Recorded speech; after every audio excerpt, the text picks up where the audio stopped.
Hello दोस्तों, आज हम आपके लिए लेकर आए हैं रत्ना साहू जी की लिखी हुई पारिवारिक कहानी का तीसरा भाग। अगर आपने इस कहानी के पहले के दो भाग नहीं देखे तो उनका लिंक मैंने इस वीडियो के डिस्क्रिप्शन बॉक्स में दे दिया है, आप वहां जाकर देख सकते हैं। तो चलिए आगे की कहानी शुरू करते हैं।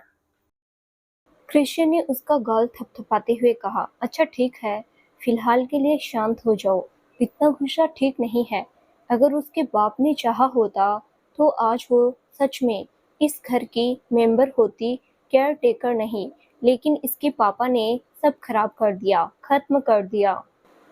मन ही मन में बोलते हुए वो रमेश काका को अपने लिए गुनगुना पानी लाने को बोल माँ के कमरे की तरफ बढ़ गया तो देखा वो लड़की माँ से हंस हंस कर बात कर रही है और माँ भी उसकी बातें सुनकर खिलखिला रही है। इस लड़की ने एक ही महीने में ऐसा क्या जादू कर दिया जो मेरी माँ इसका साथ पाकर इतना खुश हो जाती है, जब देखूं खिलखिलाती रहती है। मन में बोलकर वो भी माँ के पास चला गया। एक नज़र पुष्पा पर डाली पर उसने इग्नोर किया। तब माँ के बगल में बैठते हुए कहा, क्या बात है माँ, सुबह सुबह बहुत हंस रही है। क्या कह दिया ऐसा, कोई फनी जोक सुना दिया या हंसने वाली कोई घुट्टी पिला दी इन्होंने। माँ कुछ बोलती उससे पहले ही पुष्पा ने कहा, हाँ पिला दी हूँ अपनी प्यार की घुट्टी। पुष्पा ने कहा तो क्रिस से चौंक कर बोला, क्या? अगर आपको सुनने की समस्या है तो डॉक्टर से दिखाइए। कृष्य फिर से चौंक गया। वो एक बार माँ की तरफ देखा, फिर पुष्पा की तरफ देखते हुए बोला, बहुत ज्यादा नहीं बोल रही हैं आप? मेरे ख्याल से आप बहरे तो है नहीं। आपने बराबर सुना, फिर भी हर बात दो दो बार पूछने की आदत हो गई है। काकी, अगर इन्हें सुनने में कोई समस्या है तो कहिए डॉक्टर से दिखाने, नहीं तो कल को आपकी बहू आएगी और उन्हें उनकी समस्या पता चली तो फिर हो गया कल्याण। सबसे ज्यादा आपको ही सुनाएगी कि बेटा बहरा था तो इलाज क्यों नहीं करवाया। सुनकर उसे गुस्सा आ गया। उसने पुष्पा को घूरकर देखा। अब इस तरह मुझे घूर क्यों रहे हो? मैंने कुछ गलत तो नहीं कहा। और प्यार की घुंटी मतलब अच्छे से अदब से बात करना। अब सब आपके जैसे तो हो नहीं सकते ना कि जब मुंह खोला तो कड़वे करेले जैसा शब्द निकला। पर मैंने तो अभी कुछ कहा नहीं। अभी नहीं कहा, लेकिन कहते तो हो ना। तो आप यह चाहती है कि आपकी तरह बातों की चापलूसी की चाशनी में लपेट कर बात करूं, तो मुझसे नहीं होगा। बाकी का पता नहीं, परंतु मैं आपसे ऐसी उम्मीद भी नहीं करती हूँ। और मैंने क्या और किसी से चापलूसी की, बताना जरा। खैर, मैं सुबह सुबह किससे बहस करने लगी। अब पूरा दिन खराब हो जाएगा मेरा। मैं जाऊं रसोई में अपना काम करने। कृष्य आंखें बड़ा करके देखता रह गया, कुछ नहीं बोल सका। सविता जो कि अब तक मुस्कुरा रही थी, सुना माँ आपने क्या बोलकर गई? और आप हंस रही है। सही बोल रही थी, पानी आप कुछ ज्यादा ही सह दे रही है। ये मत भूलिए कि सिर्फ केयर टेकर है और इससे ज्यादा कुछ नहीं। सबसे पहले तो आप बात करने का लहजा चेंज करिए। घर से लेकर बाहर तक काफी एक जैसे रूड नहीं रह सकते। भला ये क्या तरीका है एक लड़की से बात करने का? और तुम दोनों भाई बहनों के दिमाग में कुछ ज्यादा गलतफहमी बैठ गई है कि मैं उसे सह दे रही हूँ। वो केयर टेकर से पहले एक इंसान है और वो भी सम्मान की हकदार है। बाकी सब जान लीजिए, मेरी खुशी क्या आपको बर्दाश्त नहीं होती? सोचिए, वो सिर्फ केयर टेकर है तो मैं उसके साथ इतना खुश हूँ। अगर वो हमारे घर की मेंबर बन जाए तो? माँ अब बस, सुबह सुबह ये उल्टी सीधी बातें कर मेरा मूड मत ऑफ करिए। अच्छा एक बात बता, क्या वो तुम्हें अच्छी नहीं लगती? माँ क्या मतलब है आपका? वो सिर्फ एक एम्प्लॉय है, उससे ज्यादा कुछ नहीं। और आप बात को यहीं खत्म कीजिए, वरना क्या वो कल की कल हट जाएगी? क्यों, अपनी माँ की खुशी बर्दाश्त नहीं होती? वह आगे कुछ बोलता तब तक रमेश काका गुनगुना पानी लेकर आ गया और वो गुस्से में पानी का गिलास लिए अपने कमरे में चला गया। कहीं मैंने इसे बुलाकर घर में गलती तो नहीं कर दी? मैंने सोचा कुछ और था, हो कुछ और रहा है। मेरे सामने किसी की मुंह खोलने की हिम्मत नहीं, पर ये लड़की एक भी बात का बिना जवाब दिए नहीं रहती, वो भी माँ के सामने नहीं। इससे पहले कि ये माँ के दिल में जगह बना ले, माँ सपने देखने लगे, इसका कुछ करना होगा। माँ हूँ तुम्हारी, अच्छे से तुम्हें जानती हूँ और ये भी जानती हूँ कि कहीं ना कहीं तुम्हें ये लड़की पसंद है और तुम्हें जयंती की यादों से यही निकाल सकती है। इधर पानी पीने के बाद कृष्ण गिलास रखने के बहाने जानबूझकर किचन में गया। वो कुछ देर तक हाथ बंधे दरवाजे पर खड़ा पुष्पा को देखता रहा, फिर वॉश बेसिन में गिलास रखते हुए थोड़ा जोर से बोला, काका जल्दी से मेरे लिए नाश्ता बना दीजिए। रमेश काका ने उनकी तरफ देखते हुए हाँ बोला तो उसने वहां से जाने का इशारा कर दिया तो वो चुपचाप निकल गया। कृष्ण ने जानबूझकर कभी फ्रिज खोलता तो कभी रेक से कोई सामान निकालता। पुष्पा को सब पता चल रहा था पर उसने कुछ बोला नहीं। ये चीज उसे अखर गया, आखिर ये मुझे इतना इग्नोर कैसे कर सकती है। अभी अभी तो इतना बोलकर आई है, अभी ऐसे इग्नोर कर रही है जैसे कुछ हुआ ही ना हो। जब उसे नहीं रहा गया तो उसने पूछ लिया, आप मुझे इतना इग्नोर क्यों कर रही है? तो आपको अटेंशन क्यों दूं? आप है कौन? अब की बार उसने उसकी कलाई पकड़कर अपनी तरफ घुमाते हुए कहा, मुझे आपसे अटेंशन चाहिए भी नहीं और मैं कौन हूँ ये भी आपको बताने की जरूरत नहीं। मुझे बस आपसे कुछ बात करनी थी। सबसे पहले तो आप मेरी कलाई छोड़िए और फिलहाल मैं अभी बात नहीं कर सकती, मैं बिजी हूँ। उसके इस जवाब से कृष्ण को अब थोड़ा गुस्सा आ गया। मुझसे बात करने के लिए लोग महीनों पहले अपॉइंटमेंट लेते हैं और मैं इससे बात करने आया हूँ तो ये अकड़ दिखा रही है, बिजी है। इतना गुस्सा होने की जरूरत नहीं, मैं काकी के लिए नाश्ता बना रही हूँ। अगर आपसे बात करते करते कुछ गड़बड़ हो गया तो फिर आप मुझे 100 बातें सुनाएंगे। कृष्ण आगे बढ़कर गैस बंद कर दिया और पुष्पा को अपने सामने खड़ा करते हुए बोला, अब कुछ गड़बड़ नहीं होगा, लेकिन नाश्ते में देरी तो हो जाएगी। चलिए मैं गैस धीमा कर देती हूँ। अब बोलिए, आप ऐसा क्यों कर रही है? पुष्पा दोनों हाथ बांधे आंखें छोटी करते हुए कहा, मैं क्या कर रही हूँ? इतना भोली बनने की एक्टिंग मत करिए, मैं सब समझता हूँ। जब सब समझते हो तो फटाफट बोल दीजिए ताकि मैं भी समझ जाऊँ आप किस बारे में बात कर रहे हैं। आप मेरी माँ को इतना इम्प्रेस क्यों कर रही है? खुश करने में क्यों लगी है? आखिर आपका इरादा क्या है? आपको पटाना। क्या? यही सुनना चाहते हैं ना आप? आपके दिमाग में यही चल रहा है ना? अरे आप इतने इनसिक्योर क्यों हो रहे हैं? लोगों को अपने एम्प्लॉय का काम, लगन, समर्पण देखकर खुशी होती है, परंतु एक आप है जिसे जलन हो रही है। और जो सवाल मुझसे पूछ रहे हैं वो एक बार मैम से भी पूछिए, वो इतना खुश क्यों होती है मेरा साथ पाकर। मैं उतना ही काम करती हूँ जितना मुझे कहा गया है, एक्स्ट्रा कुछ नहीं करती। पर आपकी हरकतें मुझे कुछ ठीक नहीं लगती। मैं देख रहा हूँ आप कुछ ज़्यादा ही फ्रैंकली और फ्रेंडली होने की कोशिश कर रही हैं। सिर्फ माँ के साथ ही नहीं, घर के बाकी सदस्यों के साथ भी।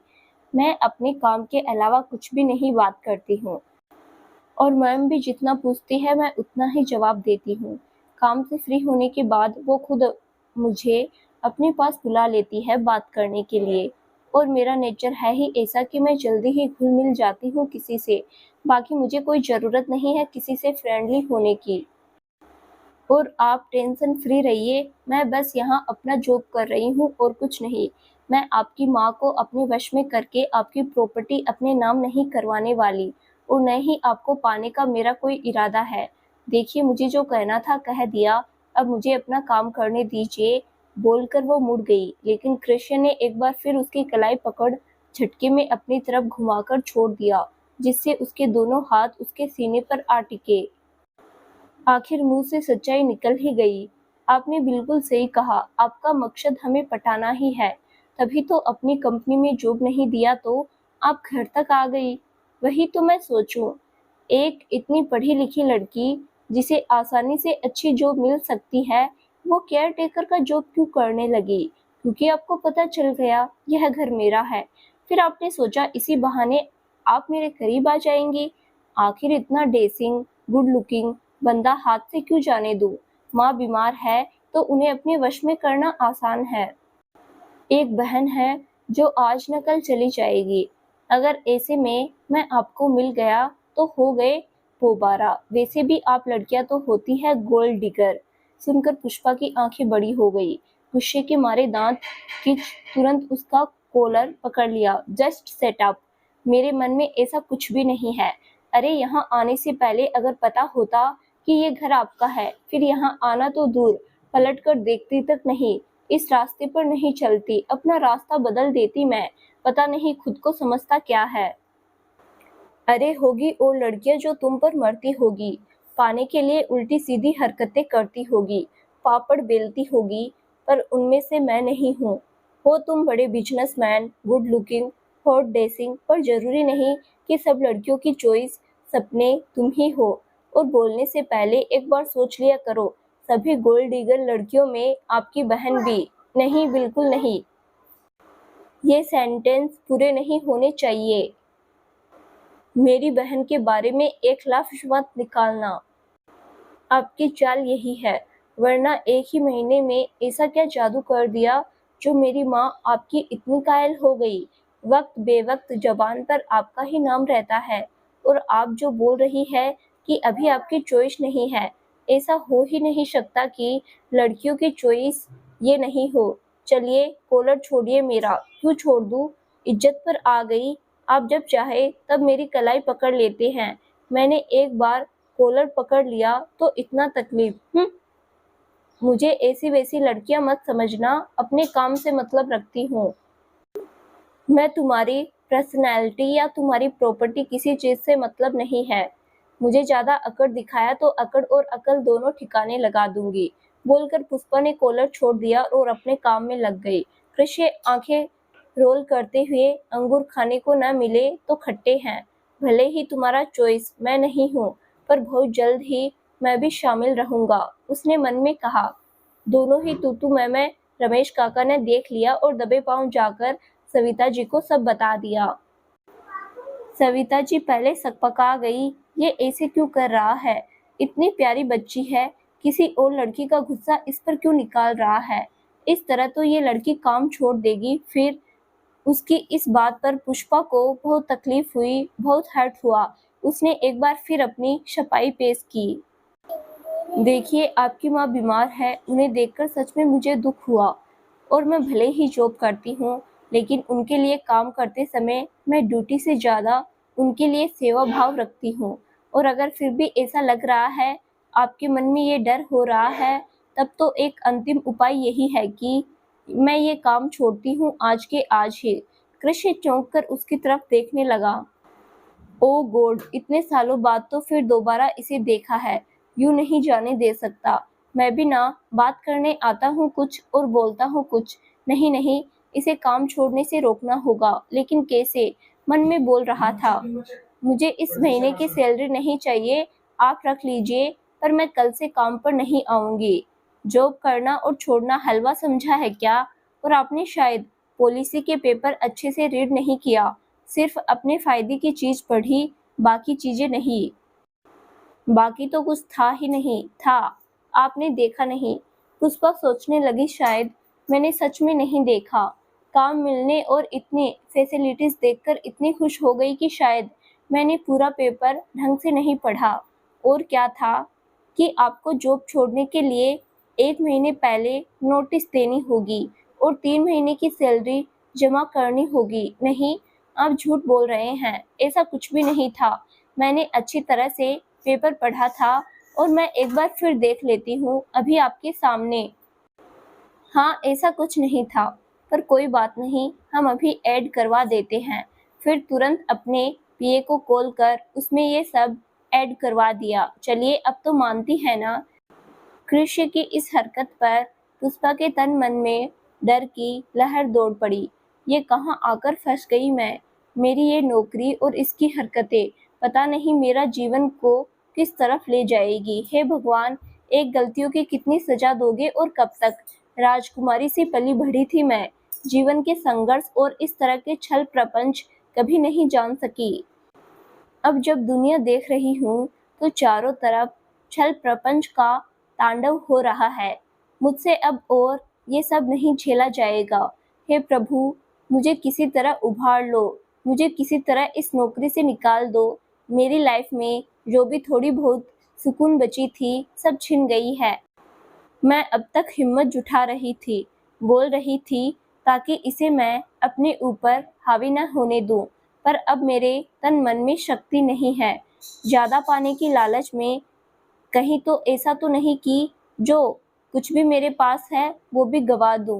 पुष्पा के चेहरे पर फैले डर के भाव को भांपकर कृष्य वहां से चला गया। कुछ देर के बाद वो ऑफिस के लिए निकलते समय माँ से मिलने गया तो माँ ने सबसे पहले यही पूछ लिया, आप उस बच्ची को क्या कह रहे थे, उसे क्यों डांट रहे थे? ये आपसे किसने कहा कि मैं उसे डांट रहा था? उस लड़की ने कहा क्या? नहीं, मुझे उसने नहीं कहा। आवाज आ रही थी। क्या नीचे रसोई से ऊपर आवाज आ रही थी? तो क्या मैं झूठ बोल रही हूँ? माँ, मैं डांट नहीं रहा था, बस काम को लेकर थोड़ी बहस हो रही थी। अब काम बराबर करती है या नहीं, ये भी देखना पड़ेगा। वानी घर में है नहीं, आप चल फिर नहीं सकती, फिर मुझे ही तो देखना है। आप जो भी करिए, लेकिन अपनी बात करने का लहजा चेंज करिए। बड़े दिनों बाद और मुश्किल से इतनी अच्छी केयर टेकर मिली है, तो आपकी वजह से छोड़कर जानी नहीं चाहिए। माँ, आप फिर वही राग अलापने लगी। और वो सपने मत देखिए जो पूरा ना हो सके। ना तो मैं कोई राग अलाप रही और ना ही कोई सपने देख रही। अगर देख भी रही हूँ तो यह तुम बोल रहे हो बेटा। तुम ही कहते हो ऐसा कोई सपना नहीं जो पूरा ना हो सके। कहीं ऐसा तो नहीं जो सपना आपने देखा वो पूरा नहीं हुआ और वो गुस्सा उस बेचारी पर उतार रहे हो। मैं पिछले 1 महीने से इस बच्ची को जानती हूँ और कहीं से भी मुझे नहीं लगा कि वो बदतमीज है या कोई बदतमीजी करेगी। इसीलिए मैं बार बार आपको ही समझा रही हूँ। भला ये क्या तरीका है बात करने का? अब अगर आपने दोबारा कुछ बोला या उसके साथ उल्टी सीधी बातें की, तब मैं उसे यहाँ से जाने को बोलूँगी। अगर आपको मेरी खुशी बर्दाश्त नहीं होती तो वो क्यों सुने बिना मतलब।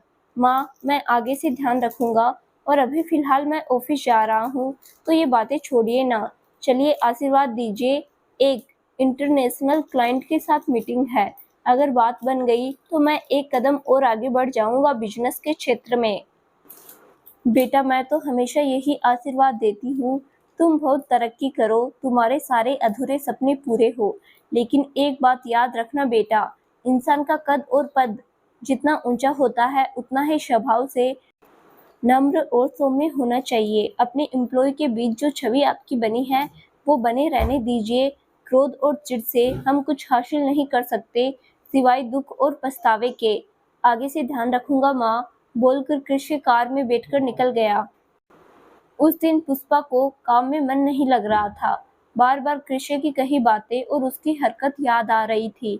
मन में बुरे बुरे ख्याल आ रहे थे। जी कर रहा था किसी अपने के पास बैठकर खूब जोर जोर से रोऊं और अपनी सारी बातें कहकर जी को हल्का कर लूं। लेकिन किसे कहे, समय से पहले घर भी नहीं जा सकती।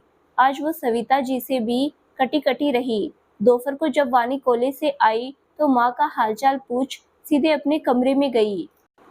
पुष्पा का एक बार मन हुआ बात करने का, लेकिन फिर कृष्ण की बातें याद आ गई।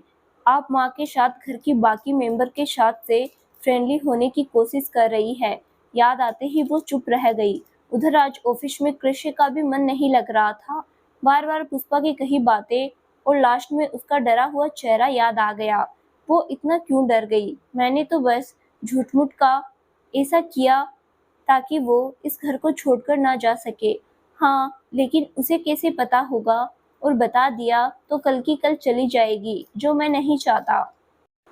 इधर दिल्ली में रावी की तबीयत अभी ठीक नहीं चल रही थी।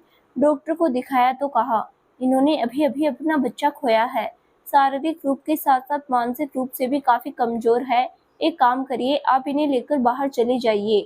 जगह के साथ एटमा मास फेयर भी चेंज हो जाएगा तो शायद अच्छा लगेगा। ठीक है, हो जाएगी। और हाँ, जितना हो सके आप उनके साथ रहिए। उनके बातचीत से लग रहा है कि वो भावनात्मक रूप से खुद को कमजोर और अकेली समझ रही है। शारीरिक परेशानी से ज्यादा वो मानसिक परेशानी से जूझ रही है। प्रेम डॉक्टर की सभी बातें अच्छी तरह समझ रही थी। उसने 2 दिन बाद ही बाहर जाने के लिए प्लान करने लगा। इसी बीच उसे मुंबई में कुछ काम आ गया तो फैमिली के साथ वो मुंबई आने के लिए टिकट निकाल लिया। मन में सोचा कि काम खत्म कर वहीं से पास के किसी हिल स्टेशन पर चला जाएगा। इधर पुष्पा के घर जाने का समय हो गया था। वो कृष्य के आने से पहले ही निकल जाना चाहती थी, लेकिन सविता जी ने कहा, बेटा जाने से पहले मुझे थोड़ी देर गार्डन एरिया में घुमा दो।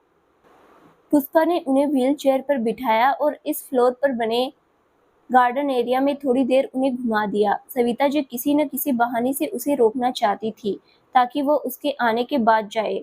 अचानक ही बाहर मौसम खराब होने लगा। फिर सविता जी को भी याद आया कि आज मीटिंग है, तो हो सकता है कृष्य देर से घर आए, तो इसे ज्यादा देर तक रोकना ठीक नहीं। उन्होंने तुरंत पुष्पा को घर जाने के लिए कहा। पुष्पा ने उन्हें अच्छे से बेहद सावधानी पूर्वक उनके कमरे में बेड पर बिठाकर अपना बैग लिया और घर से बाहर निकल गई। ड्राइवर गाड़ी लेकर आ चुका था, पर वो कार में नहीं बैठी। रहने दीजिए, आज मैं बस से चली जाऊंगी। लेकिन क्यों मैम, आप बस से जाएंगी तो सर मुझे डांटेंगे। उन्होंने आपको अकेले आने या जाने देने से मना किया है। मेरा डाउट सही था, इसका मतलब ये मुझ पर पहरा लगा रहा है। कहीं ना कहीं ये अपने अनुसार मुझे चलाना चाहता है। नहीं, तब तो मैं इस कार से नहीं जाऊंगी। मन में बोलकर वो निकल गई। ड्राइवर रोकता रह गया, पर वो उसकी बात सुनना तो दूर, पलट कर देखा तक नहीं। नहीं, मुझे यहाँ काम नहीं करना। मैं कल के कल ही नोटिस दे देती हूँ और कोशिश करती हूँ कि 3 महीने की सैलरी भी किसी तरह जमा कर नौकरी छोड़ दूँ। अगर जरूरत पड़ेगी तो शहर भी छोड़ दूंगी। मन में बोलते हुए वो बहुत तेज तेज कदमों से बस स्टैंड की तरफ चली जा रही थी। काफी कोशिश के बाद भी कृष्य पुष्पा का डरा हुआ चेहरा भूल नहीं पा रहा था। ये इतना डर जाएगी, मुझे नहीं पता था, लेकिन मैं भी ऐसा क्यों कर रहा हूँ। मैं जो चाहता था वो तो मुझे मिल ही गया। मुझे खुश होना चाहिए, सब ठीक करना चाहिए, फिर क्यों परेशान कर देता हूँ। कहीं सब ठीक होने की बजाय बात और बिगड़ गई तो। अरे बिगड़ गया तो बिगड़ गया, इस लड़की की वजह से तो मेरी लाइफ में बहुत कुछ बिगड़ गया था। ओ, मैं क्या सोच रहा हूँ, क्यों पल पल मेरी सोच क्यों बदल रही है, मेरा खुद पर कंट्रोल क्यों नहीं हो रहा। वह टेबल पर सर झुकाकर अंगूठे और तर्जनी से अपने फोरहेड पर दबाव बनाते हुए फिर वही सोचने लगा, ये लड़की मेरे ऊपर क्यों इतना असर कर रही है। फिर माँ की कही एक एक बातें कानों में गूंज रही थी। अगर आप नहीं बदले तो मैं उसे काम पर से हटा दूंगी। कहीं वो सच में चली गई तो नहीं, अब की बार गई तो शायद मैं जी ना पाऊंगा। यही सब सोचकर मूड इतना ऑफ हुआ कि उसने मीटिंग कैंसिल कर दिया और समय से पहले ही घर के लिए निकल गया। बाहर मौसम खराब हो रहा था। तेज हवा के साथ जोरों की बारिश शुरू हो गई थी। फोन कर रमेश काका को डिनर बनाने से मना कर दिया। खाना बाहर से ऑर्डर कर दिया। मन ही मन सोचा, आज माँ को बोल पुष्पा भी हमारे साथ डिनर कर लेगी। वो घर आया तो माँ चौंक गई। बेटा आज मीटिंग थी, कैसा रहा, और आप जल्दी घर आ गए।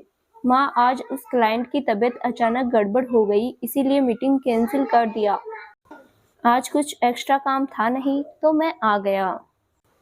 फिर वो अपने रूम में जाने के बहाने एक नज़र रसोई में डाली तो पुष्पा नहीं दिखी। क्या हुआ, चली गई क्या? माँ के पास भी नहीं है, यहाँ भी नहीं है। तभी ड्राइवर अजित का कॉल आया। सर, आज वो मैम कार से नहीं गई। कार से नहीं गई मतलब? वो बस से गई। लेकिन क्यों? क्या तुम समय पर नहीं आए थे? उसकी आवाज में नाराजगी साफ झलक रही थी। आ गया था सर। फिर क्यों गई? और तुमने क्यों जाने दिया? क्योंकि उन्होंने मना कर दिया। मैंने बहुत कहा पर नहीं सुना उन्होंने। कितनी देर पहले निकली वो? करीब आधा घंटा हुआ होगा। कृष्य खिड़की से बाहर देखा।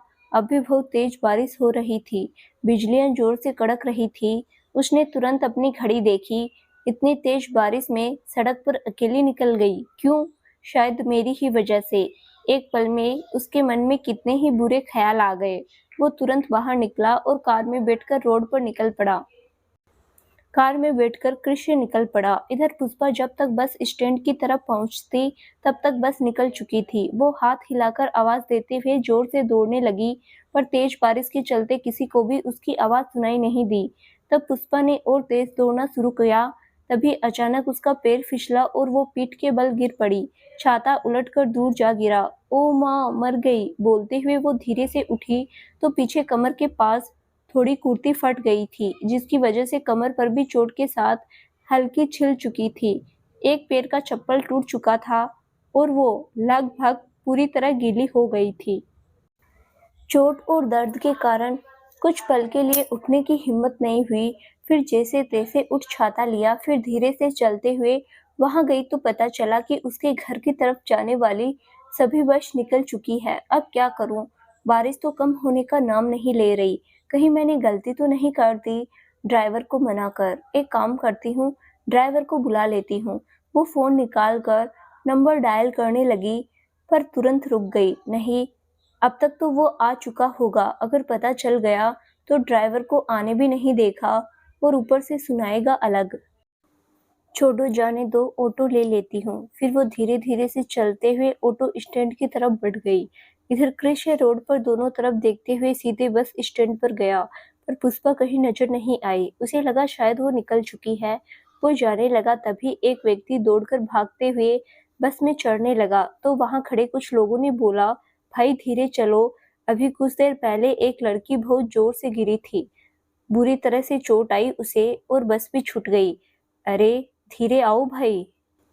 उसकी बातों को अनुमान लगाकर कृष्ण ने उन सबसे लड़की के बारे में पूछा तो सबने जो हुलिया बताया उससे तो अनुमान लगा लिया कि वो पुष्पा ही थी।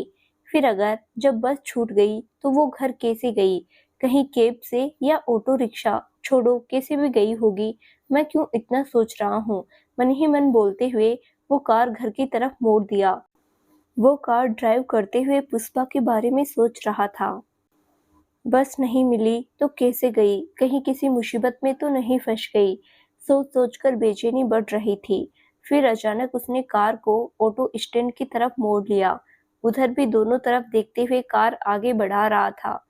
वो बस स्टैंड पर पहुंचा तो देखा पुष्पा टूटे हुए छाते में खुद को बारिश से बचाते हुए ऑटो वालों को हाथ दिखाकर रोक रही थी और वे सब नाव में सिर हिलाकर आगे बढ़े जा रहे थे। वहीं बगल में 4-5 आवारा किस्म के लड़के थे जो पुष्पा की तरफ देखकर तरह-तरह की फप्तियां कस रहे थे। गुस्से के मारे कृष्ण की आंखों में खून उतर आया।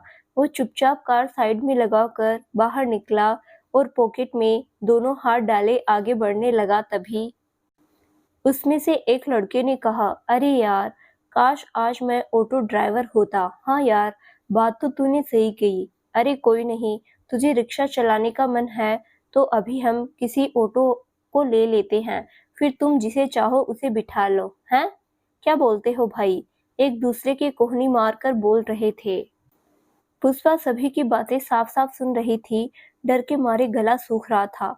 फिर भी वो खुद को मजबूत दिखाते हुए वो 2-4 कदम आगे बढ़ गई। तभी वहां एक ऑटो वाला रुका और वो जाने को तैयार हो गया। ये देख सभी लड़के वहां आ गए। भाई आज रात के लिए ये ऑटो अपन को दे दे। लेकिन क्यों भाई? ये ऑटो मेरा है और मुझे सवारी लेकर जाना है। हाँ तो हम तेरा ऑटो कहाँ जीवन भर के लिए मांग रहे हैं, आज रात भर के लिए, और अपन को भी सवारी लेकर जाना है। तो चल चुपचाप उतर जा, वरना हम अच्छे से उतार देंगे। मेरा मतलब ऑटो से भी और तुम्हारे ऊपर जो चर्बी चढ़ गई है उसे भी। चलो निकलो, ये सवारी अपन लेकर जाएगा। दोनों में बहस होते देखा तो पुष्पा चुपचाप वहां से निकलने लगी। तभी लड़के आगे बढ़कर उसे घेर लिए। अरे कहाँ चली फुलझड़ी? कहाँ चली मतलब? अपने घर जा रही हूँ, चलो हटो रास्ते से। और ये क्या तरीका है बात करने का? क्या अपने घरों की औरतों से भी तुम इसी तरह बात करते हो, यही व्यवहार करते हो? सभी लड़कों ने अजीब तरह से हंसते हुए कहा, हम अपने घर की औरतों के साथ कैसा व्यवहार करते हैं ये आपको बताएंगे नहीं, दिखाएंगे। और इसीलिए तो लेकर जा रहा हूँ। देखो तुम लोग जहाँ हो वहीं रहो, आगे बढ़े तो मुझसे बुरा कोई नहीं होगा। बोलकर उसने अपने बैग में से चाकू निकाल लिया। अरे इस खिलौने से हम नहीं डरते, रोज खेलते हैं इसके साथ। बोलकर वो उसकी तरफ आगे बढ़ने लगा। तभी कृष्ण सामने आ गया। अब तुम लोग जाओ, ये मैडम हमारे साथ कार में जाएगी। कृष्ण ने कहा तो पुष्पा ने मुड़कर देखा। सामने कृष्ण को देख जान में जान आई, एक सुकून मिला। कृष्ण ने भी पुष्पा की तरफ देखा। जब दोनों की नजरें मिली तो पुष्पा गिल्ट भरी नजरों से देखने लगी तो वहीं कृष्ण के दांत झाम हो गए। आंखों ही आंखों में कार में बैठने का इशारा किया। अबे ओए, अपने महंगी कार की धौंस यहाँ मत दिखा। अगर अपनी सलामती चाहता है तो कार लेकर सीधे रास्ते चलते बन। यह आइटम हमारे साथ जाएगी। कब से हम लोग नजर रखे हैं इस पर और अब तू हीरो बन रहा है। अपनी सलामती चाहता है तो चुपचाप चला जा। उन लड़कों की बात सुनकर पुष्पा डर गई कि कहीं सब मिलकर इसे चोट न पहुंचा दे। वो कार की तरफ जो मुड़ गई थी वो वापस रुक गई। कृष्ण ने दांत जमाकर धीरे से कहा, आप सुन नहीं रही है? मैंने कहा कार में बैठिए। ओए, तू उसे क्या बोल रहा है? मैंने कहा नहीं, चुपचाप यहाँ से जा। कृष्ण ने शर्ट का स्लीव बोल्ड करते हुए लड़कों के पास आया। हाँ, अब बोलना, क्या बोल रहा था? देख ब्रो, हम अभी झगड़ना नहीं चाहते। फिर तू अकेला है और हम यहाँ 5, तो चटनी बन जाएगा। एक बूटी नहीं बचेगी, हड्डी पसली एक कर दूंगा। फिर से बोल रहा हूँ और तेरी भलाई के लिए बोल रहा हूँ, चले जाओ। कृष्ण उसकी बातें सुनते ही जोरदार मुक्का एक लड़के के मुंह पर जड़ दिया। वो तड़ाक से पीठ के बल गिरा। पीठ और सर में चोट लगने के साथ नाक और होठ दोनों से खून आने लगा। ये देख आगे बढ़ता हुआ दूसरा लड़का पीछे हट गया तो तीसरे ने हकलाते हुए कहा, ब्रो देखो, हम झगड़ना नहीं चाहते। यदि आइटम पहले तेरे को चाहिए तो तू पहले एंजॉय कर, अपन बाद में करेंगे। अगले ही पल उसका जबड़ा कृष्ण के हाथ में था और दूसरे हाथों में उसकी बांह तेजी से मरोड़ दी। दर्द के मारे उसकी सांसें उखड़ने लगी। आइंदा बोलने से पहले सोच लेना, वरना ये मुंह खोलने लायक नहीं रहने दूंगा। ये देख तीसरा चाकू निकाला। यह देखकर पुष्पा जोर से चिल्ला पड़ी, पीछे देखिए। कृष्ण अब भी उसका एक हाथ से जबड़ा पकड़ा हुआ था और दूसरे हाथों में उसने अपना गन निकाल उसकी तरफ पॉइंट कर दिया। डर के मारे पुष्पा की आंखें बंद हो गई। यह देख बाकी सब पीछे हटने लगे। उसे छोड़ दे, लेकिन बता तू है कौन और तेरी कौन लगती है? मैं कौन हूँ और ये मेरी कौन लगती है, यह जानने की तेरी हैसियत नहीं है। और हाँ, आगे से अगर किसी अकेली लड़की को मदद नहीं कर सकता तो उसे परेशान करने की कोशिश भी मत करना, वरना जहाँ रहोगे वहीं आकर मारूंगा।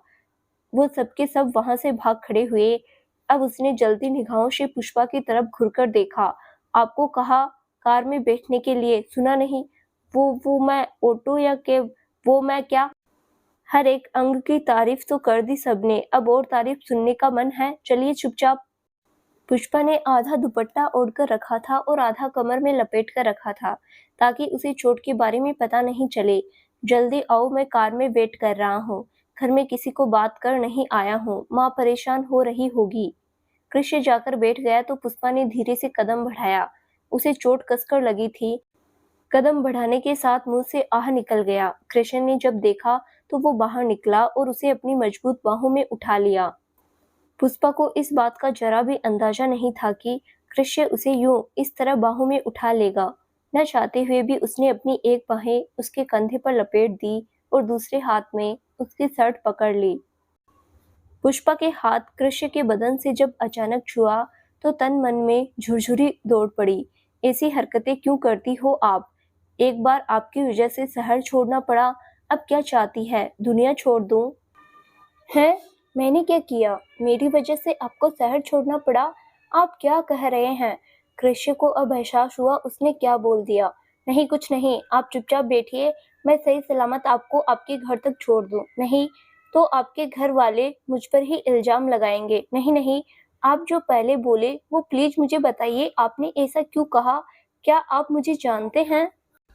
मैं आपको नहीं जानता और जानने में इंटरेस्ट भी नहीं है। पहली बार हम उसी दिन दिखे जब आप मेरी बाइक पर बैठी थी। इससे पहले कभी नहीं देखा। और ये सब बातें बाद में करेंगे। पहले आप मुझे ये बताइए कि आप कार से क्यों नहीं आई? इतनी तेज बारिश में क्या जरूरत थी इस तरह आने की? बस यूं ही मन हो गया। और फिर मुझे जॉब में इतनी फैसिलिटीज की आदत नहीं है। कहीं इन फ्यूचर बदलना पड़ा और ये सब सारी सुविधाएं नहीं मिलेगी तो प्रॉब्लम होगी, इसीलिए। वैसे भी पब्लिक ट्रांसपोर्ट की आदत होनी चाहिए। हाँ, सच में होनी चाहिए, ताकि ऐसे नमूने से मुलाकात भी होती रहे और आपकी तारीफ में कसीदे काटते रहे। उसने धीरे से कहा, पर आवाज में नाराजगी साफ झलक रही थी। पुष्पा को नाराजगी समझ में आ रही थी तो उसने भी कुछ जवाब नहीं दिया, बस आंखें बंद कर ली। अभी अच्छी बातें कर जता रहा है कि अच्छा इंसान है, उसे मेरी फिक्र है। दिन में इतना सुना दिया, ऐसा व्यवहार किया, क्या ये नहीं जानता है कि मैं इसी की वजह से कार में नहीं आई? मन में सोचते हुए उसने आंखें बंद कर ली तो कृष्ण ने भी अपनी नाराजगी दूर करने के लिए गाना बजा दिया। मिले हो तुम हमको बड़े नसीबों से, चुराया है मैंने किस्मत की लकीरों से। गाना बजा तो साथ में कृष्ण भी गुनगुनाने लगा। गाना सुनते ही पुष्पा की तरफ देखा तो पुष्पा की नजर उठ गई। जब दोनों की नजरें मिली तो कृष्ण ने तुरंत गाना चेंज कर दिया और ओल्ड सॉन्ग बजाया। दिन है बाहर के, तेरे मेरे इकरार के, दिल के सहारे आजा प्यार करें, दुश्मन है प्यार के जब लाखों गम संसार के, दिल के सहारे कैसे प्यार करें, दुनिया का बोझ जरा दिल से उतार दे, छोटी सी जिंदगी है हंस के गुजार दे, अपनी तो जिंदगी बीती है जी को मार के, दिल के सहारे कैसे प्यार करे। गाना सुनकर पुष्पा के दिल में एक हुक सी उठने लगी, परंतु खुद को सामान्य करते हुए कहा, मैंने आपको अंकल कहकर कुछ गलत नहीं किया। अरे आप अपनी उम्र के गाने क्यों बजा रहे हैं? पुष्पा ने उसे घुरकर देखते हुए कहा, मेरी गलती नहीं है, एफएम पर यही बज रहा है तो क्या करूं? पुष्पा ने हाथ बढ़ाकर गाना बदल दिया। अब उदित कुमार का गाना बजने लगा। जादू भरी आंखों वाली सुनो, तुम ऐसे मुझे देखा ना करो, जादू भरी आंखों। दोनों की नजरें फिर टकराई तो पुष्पा ने असहजता से नजरें फेर ली तो कृष्ण ने तुरंत गाना बंद कर दिया। कोई गाना नहीं बजेगा। कुछ देर तक चुप्पी छाई रही, पर दोनों ही मन में एक दूसरे के बारे में ही सोच रहे थे, एक दूसरे के ख्यालों में ही डूबे थे। पुष्पा अब भी यही सोच रही थी, अभी का व्यवहार और फिक्र देखकर तो एक अच्छा इंसान मालूम होता है, लेकिन कभी तो हद से ज्यादा परेशान कर देते हैं। ऐसा लगता है मानो किसी बात का बदला लेना चाहता हो। मैं भी कंफ्यूज हूँ, पता नहीं आखिर ये इंसान चाहता क्या है। इसी उधेड़-बुन में उसे कृष्ण की गोद में उठाने वाली बात याद आ गई और सोचकर अंदर ही अंदर सिहर गई। हृदय में एक अलग ही एहसास उत्पन्न होने लगा। ओ, मुझे ये क्या हो रहा है? मैं ऐसा नहीं सोच सकती। ऐसा कुछ नहीं है। ये फीलिंग्स, ये सोच, एहसास मेरे दिल में इसके लिए नहीं हो सकता। इस इंसान के लिए नहीं, कभी नहीं। तो कृष्ण भी यही सोच रहा था। आखिर मैं चाहता क्या हूँ? पता नहीं। पास होती है तो अपनी बात कर नहीं पाता और आप फिर से दूर चली जाए, मंजूर नहीं। कुछ देर तक यूं ही चुप्पी छाई रहने के बाद आखिरकार कृष्ण ने पूछा, पैर में ज्यादा चोट आई है तो मरहम पट्टी कर लीजिए, फर्स्ट एड बॉक्स है।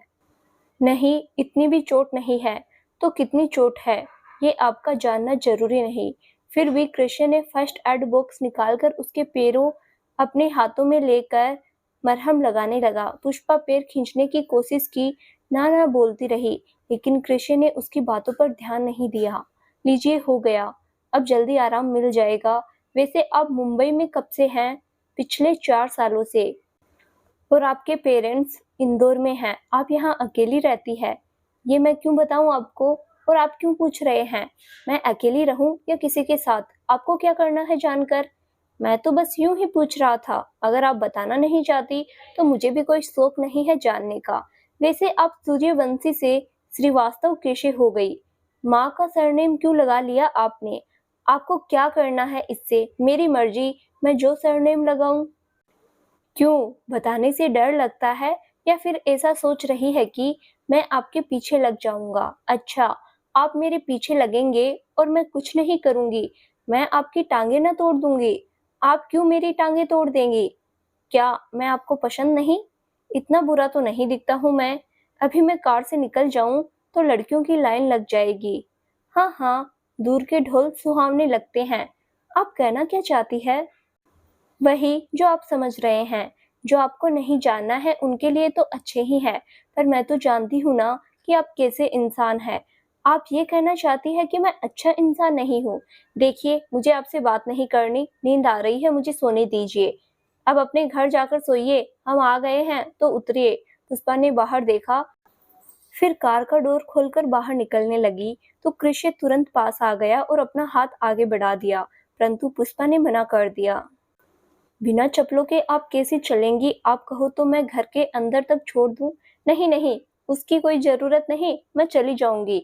अभी बोल रही थी कि तभी सामने छाता लिए कामिनी और माधुरी आती दिखी। पुष्पा को दोनों आंखें फाड़कर देखते हुए कहा, इतनी देर कहाँ लग गई? हम कितना घबरा रहे थे। और फोन क्यों नहीं लग रहा था तुम्हारा? फोन डिस्चार्ज हो गया शायद इसीलिए, बोलकर वो जाने के लिए कदम बढ़ाया कि लड़खड़ा गई। अरे तुम्हें कैसे चोट लगी? एक साथ बोलते हुए कामिनी और माधुरी आगे बढ़ी, लेकिन उससे पहले ही कृष्ण ने उसकी बाहें थाम ली। आप ठीक है? हाँ मैं ठीक हूँ। माधुरी ने आंखों आंखों में पूछ लिया, ये कौन है?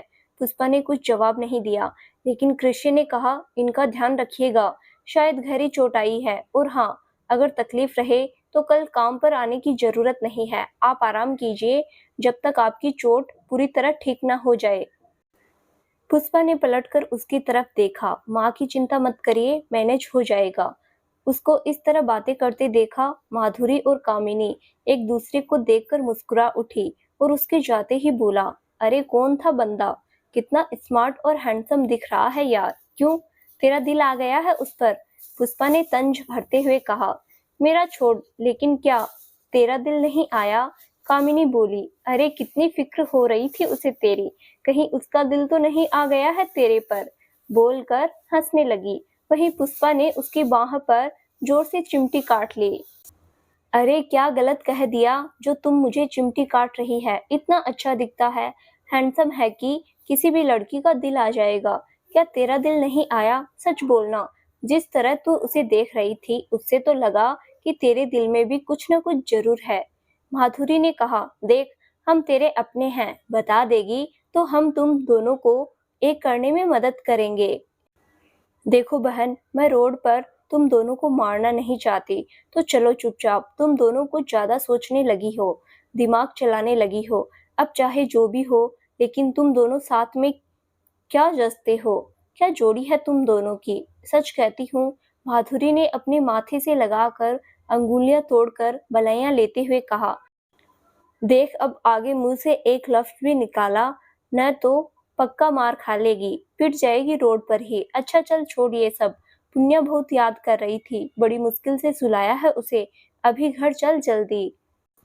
फिर माधुरी और कामिनी ने पुष्पा की बाह पकड़ धीरे धीरे चलने लगी। अरे लेकिन जब कार से आए तो तेरी चप्पल कैसे टूट गई? सब कुछ क्या तुझे रोड पर ही जानना है? घर चलकर बताती हूँ ना। तीनों बातें करते हुए गली में गए कि सामने से आता हुआ रूपक, जो उसी मोहल्ले में रहता था, उसने दोनों बाहें फैलाकर रास्ता घेरा कर खड़ा हो गया। पुष्पा की तरफ आंखें तरेर कर देखते हुए कहा, तू तो ऐसा कौन सा काम करने लगी है जो सुबह जाती है और इतनी रात गए घर को आती है? और वो कौन था तेरा यार? तू तो बोलती थी कि तू शादीशुदा है, एक बच्चे की माँ है, फिर तू दूसरे मर्द के साथ कैसे गुल खिला सकती है? वैसे हमें पहले से ही डाउट हो रहा था। तू झूठ बोलती है, तू शादीशुदा नहीं है, तेरा कोई पति नहीं है, और ना ये तेरी बच्ची है। अगर है भी तो तेरा पति नहीं है, किसी के साथ मुंह काला करके ये बच्चा पैदा किया है ना तुमने। वो बेहद जोर जोर से बोल रहा था, मुंह से शराब की दुर्गंध आ रही थी। अरे बोल, बोल क्यों नहीं रही अब? मेरे को असलियत जानना है, तेरी सच्चाई जानना है। देख रूपक, तू अभी बहुत नशे में है, तो तू अभी रास्ता छोड़ और हमें जाने दे, कामिनी ने कहा। अच्छा, तो तू मेरे को बताएगी कि मैं नशे में हूँ, मेरी हालत ठीक नहीं है, और तेरा रास्ता छोड़ दूँ, जाने दूँ? क्यों? और तू इसका इतना पक्ष क्यों ले रही है? कौन लगती है तेरी? अरे हाँ, वो कहते हैं ना, चोर चोर मौसेरे भाई, वही है। पति तो तेरा भी नहीं है, तो जैसा ये करना चाहती है वैसे तू भी करे। कामिनी अब की बार थप्पड़ उठा लिया। देख हमें जाने दे और बकवास बंद कर। अरे ऐसे कैसे जाने दे? मैं यहाँ पिछले 4 साल से दिल थाम कर बैठा हूँ, और ये किसी और के संग गुलछर्रे उड़ा रही है। देर रात तक गैर मर्दों के साथ कार में आती है। अरे हम गरीब है तो क्या हुआ, दिल से अमीर है, किसी चीज की कमी नहीं होने दूंगा। एक बार आकर तो देख। देख रूपक, तू बहुत नशे में है, अभी यहाँ से जा तू, और अभी रास्ता छोड़, जाने दे, इसकी तबीयत ठीक नहीं है। पर ऐसा भी क्या हो गया जो तबीयत ठीक नहीं है? अगर नहीं है तो मैं ठीक कर देता हूँ। देख चुपचाप जा यहाँ से, नहीं तेरी माँ को बुला लूंगी। अरे माँ बाप के साथ पूरे मोहल्ले के लोग को तो मैं बुलाऊंगा, क्या क्या काम करती है, क्या गुल खिलाती है, पूरे गली में बताऊंगा।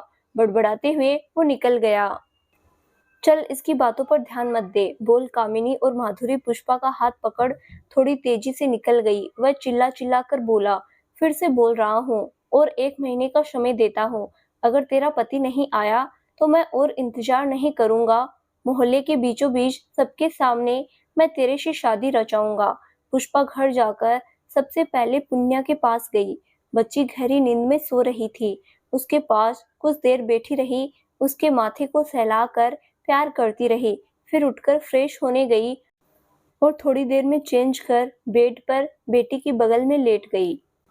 इधर कृष्य के घर पहुंचने तक माँ सविता जी और वानी दोनों काफी परेशान हो चुकी थी। वो कृष्य को कई बार कॉल लगा चुकी थी पर उसने फोन नहीं उठाया। तब जाकर दोनों ने सौरभ को कॉल किया कि कृष्य पता नहीं अचानक बिना बताए कहीं चला गया। सौरभ ने भी 1-2 बार कॉल ट्राई किया, जब नहीं रिसीव किया तो वो भी कार निकल कर रोड पर निकल पड़ा। कृष्य रास्ते भर पुष्पा के बारे में सोचते हुए जब घर पहुंचने लगा तो मोबाइल निकाला कि काफी देर हो गया, माँ को बिना बताए निकल गया। एक बार कॉल करूं तो देखा माँ और वानी के अनेकों मिस कॉल थे। वो परेशान हो गया। फिर सबसे पहले उसने सौरभ को कॉल लगाया। हेलो सर, बिना बताए कहाँ निकल गए? माँ बहुत परेशान है। हाँ बस पहुंच रहा हूँ, घर आकर बताता हूँ। हाँ पर जल्दी से माँ को फोन कीजिए। नहीं अभी करूंगा तो फोन पर सैकड़ों सवाल करने लगेगी। मैं घर पर जाकर उनसे मिलकर बात करता हूँ। और तुम भी पहुंचो, मुझे तुमसे भी कुछ बात करनी है। मैं आपके घर पर हूँ, चलो आ रहा हूँ। इधर पुष्पा कमर और पेट का चोट भूलकर रूपक की कही बातें दिमाग में हथौड़ी की तरह चोट करने लगी थी। आज से 4 साल पहले जब कामिनी के साथ इस मोहल्ले में आई, तब से रूपक की गंदी नजर उस पर थी। वो जब भी मिल जाता तो कुछ इसी तरह की बातें करता। कितनी बार उसके माँ बाप अपने बेटे को डांटे, फिर जब सालों तक पुष्पा को अकेले देखा तो वे भी कहते, अकेली तो हो, पति भी नहीं आता जाता है, कर लो शादी। और मेरा बेटा कुंवारा है, तुम एक बेटी की माँ हो, कोई कुंवारा तुमसे शादी करेगा भी नहीं। पुष्पा सबकी बातों को सुनकर डर गई, लेकिन जब कामिनी का साथ मिला तो उसे थोड़ी हिम्मत मिली और सबको नजरअंदाज करती रही। लेकिन आज रूपक का व्यवहार देख उसे थोड़ा डर हो गया कि वो जरूर कल कुछ न कुछ हंगामा खड़ा करेगा। कृष्य घर पहुंचकर सबसे पहले माँ के कमरे में जाता है। सॉरी, मैं आपको बता नहीं सका, मेरा एक दोस्त थोड़ा मुसीबत में था तो मैं उसे एक मदद करने चला गया। ठीक है कोई बात नहीं, लेकिन कम से कम बता देता या कॉल तो कर देता तो हम परेशान नहीं होते। हाँ भाई, हम कितना परेशान हो रहे थे। और ऐसा कौन सा दोस्त है जिसके लिए आप इतनी बारिश में भागकर चले गए? हम तो नहीं जानते आपके किसी ऐसे दोस्त को। है एक दोस्त। ठीक है, जो भी है बाद में जानेंगे। पहले फ्रेश होकर जल्दी से डाइनिंग टेबल पर आइए। फिर वो अपने कमरे में गया तो पीछे से सौरभ भी आ गया। कहाँ चले गए थे? कौन सा ऐसा दोस्त है जिसके बारे में हमें नहीं पता? कहीं आप उस लड़की के पीछे तो नहीं गए थे जो आपसे ऑफिस में मिलने आई थी? क्या नाम था? जयंती खन्ना। अरे नहीं, वो नहीं तो फिर कौन है? तब उसने पुष्पा के बारे में बताया। सर, जब ये बात है तो सीधे सीधे जाकर बोलिए ना, इतना नौटंकी करने की क्या जरूरत है? तो तुम्हें भी यही लग रहा है कि मैं नौटंकी कर रहा हूँ? तो और क्या समझूं? खाना खाने के बाद जब सब जाने लगे तो सविता जी ने कहा, कृषि मेरे कमरे में आना, जरा कुछ बात करनी है आपसे। वो तुरंत कमरे में आकर माँ के पास बैठे हैं। कहा, हाँ माँ बोलिए क्या बात है? बेटा आप कब से मुझसे झूठ बोलने लगे? मुझे आपसे ऐसी उम्मीद नहीं थी। माँ आप ये क्या कह रहे हैं, मैं समझ नहीं पा रहा हूँ। समझ तो आप बखूबी रहे हैं, पर बस मेरे सामने बहाना बना रहे हैं। मुझे बताइए वो लड़की कौन है और आप कैसे जानते हैं? कृष्य कुछ देर चुप रहा, फिर बोला, माँ ये वही लड़की है। वही कौन? आप आगे साफ साफ बताएंगे। माँ ये पुष्पा है, पुष्पा सूर्यवंशी, जिसकी वजह से मुझे कॉलेज छोड़ना पड़ा, फिर अपना शहर इंदौर भी छोड़ना पड़ा। इसी की वजह से हम सब ने इतना कष्ट उठाया। वो आपको अच्छी लगती है? आप पसंद करते हैं उसे? नहीं माँ बिल्कुल नहीं, उसी की वजह से मैं और मेरा परिवार ने जो झेला है वो हम कभी नहीं भूल सकते। बोलते बोलते उसकी आंखें लाल हो गई। अभी अभी जो खुश था अचानक चेहरा सख्त हो गया। गुस्से के मारे गर्दन की सभी नसें उभर गई, मुट्ठियां बंद गई। सब इसी लड़की की वजह से हुआ है। मैं इस लड़की को छोड़ूंगा नहीं। तो दोस्तों आगे क्या होगा? आखिर पुष्पा की वजह से ऐसा क्या हुआ था कि कृष्य को अपना घर-बार और शहर इंदौर छोड़ना पड़ा? क्या होगा आगे इस कहानी में? जानने के लिए इस कहानी का अगला भाग जरूर देखें, जो बहुत जल्द ही इस चैनल पर प्रसारित किया जाएगा। धन्यवाद।